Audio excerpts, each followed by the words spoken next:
Ashmi super, Gopi super ആൽ super. Okay okay Ashmi, ഇങ്ങനൊക്കെ ഒരു ടെക്നോളജി കേട്ടിട്ടുണ്ടോ? ഞാൻ ആദ്യമായിട്ട് കേൾക്കുന്നു. എന്ന് പറഞ്ഞാൽ നമ്മൾ ഇന്നലെ ചർച്ച ചെയ്തു, ഇവിടെ ഭരണവിരുദ്ധ വികാരം ഉണ്ടോ അതോ ഭരണ മാറ്റം മാത്രമാണോ, എന്തുകൊണ്ട് ഭരണവിരുദ്ധ വികാരമല്ല എന്നൊക്കെ നമ്മൾ ഇന്നലെ നമ്മൾ ഗ്രാൻഡ് ബേയിൽ ചർച്ച ചെയ്തതാണ്. ഇന്ന് അതല്ല അവസ്ഥ. ഇന്ന് കേരളത്തിന്റെ തെക്ക് മുതൽ വടക്ക് വരെ ഒരു കാറ്റ്, അത് ഭരണവിരുദ്ധ കാറ്റല്ല, ഭരണവിരുദ്ധ കൊടുങ്കാറ്റ്. ആഷ്മി, നമ്മൾ സാക്ഷ്യം വഹിച്ചു. ഇത് സുനാമിയാണ്. അടിഞ്ഞു തകർന്നു. മാത്രമല്ല ഈ ഇപ്പൊ തന്നെ എം വി ജയരാജൻ സംസാരിച്ചു. എന്ത് പറയും, എന്ത് പറയും, അതായിരുന്നു അതിന്റെ പ്രശ്നം. ഗോപി, എനിക്ക് തോന്നുന്നതേ ഒരു ശക്തമായ ഭരണവിരുദ്ധ വികാരം, ശക്തമായ ഒരു പിണറായി വിരുദ്ധ വികാരം കൂടി അലയടിച്ചതാണ്. കാരണം ഇത് പാർട്ടിക്കകത്തു നിന്ന് തന്നെ ഒരു തിരുത്തൽ ശക്തി പോലെ പാർട്ടിക്ക് എതിരെ അല്ലെങ്കിൽ പാർട്ടിയുടെ പരാജയം ഉറപ്പാക്കുന്ന തരത്തിലുള്ള ഒരു പോളിംഗ് ആണ് ഉണ്ടായിരിക്കുന്നത്, അല്ലെങ്കിൽ ഒരു വോട്ടെണ്ണൽ ദിനത്തിൽ അങ്ങനെയുള്ള വിവരങ്ങൾ പുറത്തു വരുന്നു. ഇതിൽ ഏറ്റവും പ്രധാനപ്പെട്ട കാര്യം 2-3 പ്രധാനപ്പെട്ട ചരിത്ര മുഹൂർത്തങ്ങൾക്ക് ഇന്നത്തെ വോട്ടെണ്ണൽ ദിനം സാക്ഷിയായി എന്നതാണ്. ഒന്ന്, ഇടതുമുന്നണി ഏറ്റവും വലിയ ഒരു പരാജയത്തിലേക്ക് അവർ കൂപ്പുകുത്തി. രണ്ടാമത്തെ കാര്യം, തീരെ അപ്രതീക്ഷിതമായ വലിയ വമ്പൻ വിജയങ്ങളുണ്ടായി. ഇടതുമുന്നണിയുമായി പിണങ്ങിപ്പോയവരുടെ വിജയം പാർട്ടിക്കൊരു തിരുത്തൽ പോലെ സൂചിപ്പിക്കുന്നു. ധർമ്മടത്ത് പിണറായി വിജയൻ കുറച്ച് മണിക്കൂറെങ്കിലും അദ്ദേഹം പുറകിൽ പോയ സാഹചര്യം, ഇതൊക്കെ വളരെ ഗൗരവമുള്ള രാഷ്ട്രീയ പരിശോധന ആവശ്യപ്പെടുന്നുണ്ട്. UDF-ന്റെ വമ്പൻ തിരിച്ചുവരവിന് സാക്ഷ്യം വഹിക്കുകയാണ് കേരളം. അതോടൊപ്പം തന്നെ NDA സംബന്ധിച്ച് അവരൊരു ചരിത്ര നേട്ടത്തിലേക്ക് കടക്കുന്നു. 3 പ്രതിനിധികളെയാണ് NDA നിയമസഭയിലേക്ക് അയക്കാൻ പോകുന്നത്. അതായത് കേരളത്തിന്റെ പൊളിറ്റിക്കൽ ലാൻഡ്സ്കേപ്പിൽ, കേരളത്തിന്റെ രാഷ്ട്രീയ ഭൂപടത്തിൽ വലിയ മാറ്റങ്ങൾക്ക് വഴിയൊരുക്കാൻ പോകുന്ന ജനവിധിയാണ് ഉണ്ടായിരിക്കുന്നത്. CPM-നെ സംബന്ധിച്ച്, കേരളത്തിലെ ഇടതുപക്ഷ പ്രസ്ഥാനങ്ങളെ സംബന്ധിച്ച് അവർക്ക് ആത്മപരിശോധനയ്ക്ക് വഴിയൊരുക്കുന്ന, അവർക്ക് തിരുത്തലിന് സാധ്യതയൊരുക്കുന്ന താക്കീത് നൽകിയിരിക്കുന്ന ജനവിധി ഇതൊരു രാഷ്ട്രീയ പാഠമാണ്, ഉറപ്പായിട്ടും ലെസൺ. കാരണം എല്ലാ രാഷ്ട്രീയ കക്ഷികൾക്കും തമിഴ്നാട്ടിലും തകർത്തു.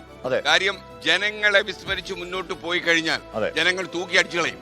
50 വർഷം ഇളക്കുന്ന തളിപ്പറമ്പിൽ പാളി, പുതുമയിൽ പാളി, തൃക്കരിപ്പൂരിൽ പാളി, പയ്യന്നൂർ പാളി. പയ്യന്നൂർ ഉരുക്കാണ്. പത്തനാപുരത്ത് പാളി.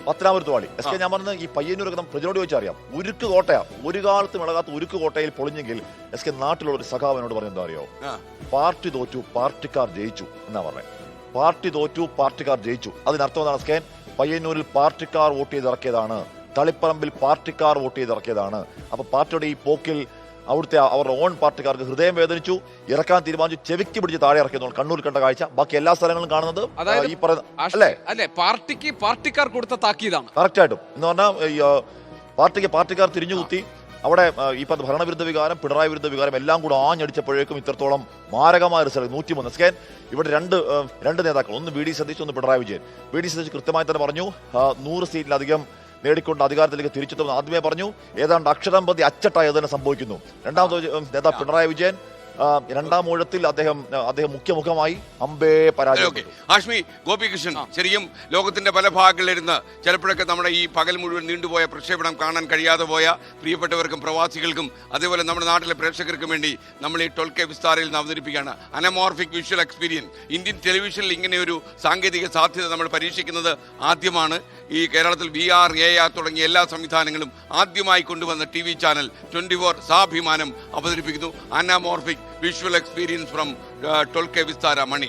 ഇപ്പോൾ നമുക്കിന്ന് സീറ്റുകളിലേക്ക് ഒന്ന് കടക്കാം. ആകെ സീറ്റുകൾ 140.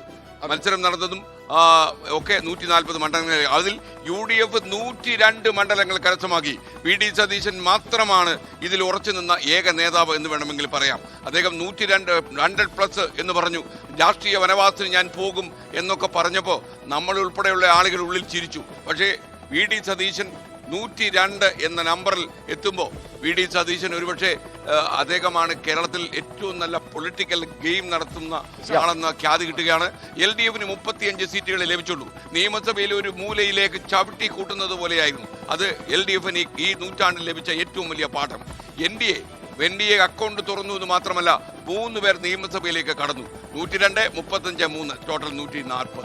എനിക്ക് തോന്നുന്നു VD സതീശനെ സംബന്ധിച്ച് താങ്കൾ പറഞ്ഞത് വളരെ കൃത്യമായ, വളരെ മെറ്റിക്കുലസ് ആയിട്ടുള്ള ഒരു കാൽക്കുലേഷനാണ് VD സതീശൻ നടത്തിയത്. ഒരു സംശയവുമില്ല, അത് അൺഡൗട്ടഡ് ആയിട്ടാണ് VD സതീശൻ പറഞ്ഞത് 100 സീറ്റ് കടക്കും എന്നുള്ളത്. അത് VD സതീശനെ പോലെയുള്ള ഒരു പരിണിത പ്രജ്ഞായ രാഷ്ട്രീയക്കാരുടെ, ഒരു പ്രാക്ടിക്കൽ പൊളിറ്റീഷ്യന്റെ ഏറ്റവും കൃത്യമായ. അതേസമയം തീർച്ചയായിട്ടും നമ്മുടെ AICC ജനറൽ സെക്രട്ടറി KC വേണുഗോപാലും അതുപോലെ മുൻ പ്രതിപക്ഷ രമേശ് ചെന്നിത്തലയും ഒക്കെ ഇവരെ ഒരു ടീം പോലെ പ്രവർത്തിച്ചതിന്റെ ഏറ്റവും ഏറ്റവും വലിയ ഫലമാണ്. നിങ്ങൾ ഒന്നിച്ചു പോവുക.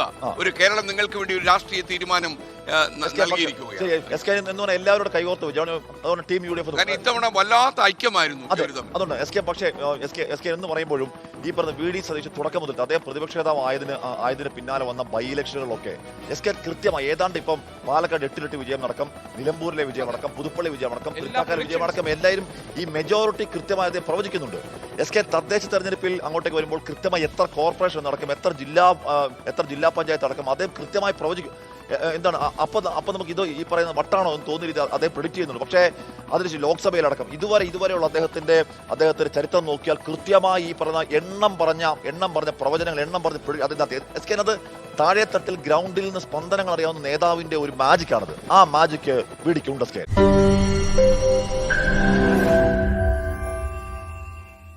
ലോകത്തെവിടെയായാലും ഏത് സമയത്തും 24 വാർത്തകളും ഓഗ്മെന്റഡ് റിയാലിറ്റി പാക്കേജുകളും എക്സ്പ്ലെയിനറുകളും വിശദമായി കാണാൻ ഞങ്ങളുടെ YouTube ചാനൽ നിങ്ങൾക്ക് സബ്സ്ക്രൈബ് ചെയ്യാം.